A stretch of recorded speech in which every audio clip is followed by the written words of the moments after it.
As we prepare for the 2015 NHL All-Star Game in Columbus, Ohio, we got Cleveland native Mike Rupp here. So I thought we'd look back at your upbringing, being a hockey player there in the Cleveland area, and also hockey in the Buckeye State. But start off telling us how you got started playing the game.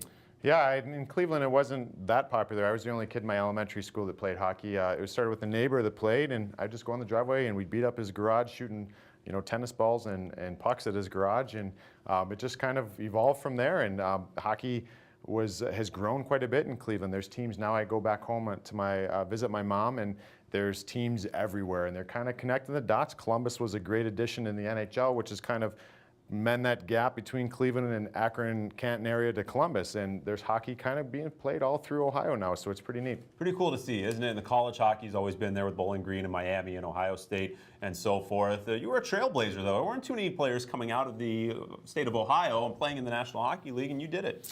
Yeah, it was one of those things where there's two guys drafted this past year out of Cleveland, and it's something that I'm proud of. And it was just about getting the right coaches and working hard and having that work ethic and that vision to get it done. And I had a lot of people help me out along the way. We can't wait for the All-Star Game, Nationwide Arena in Columbus, Ohio. How do you think it's going to be, just the overall event there in a great hockey town? It's great. I mean, I was fortunate enough to spend a year in Columbus playing for the Blue Jackets, and it's a hockey town. There's excitement there now, but for a while there wasn't. And they still had some great fans. It's a loud building. They're the ticket in town. I mean, you got the Buckeyes right there.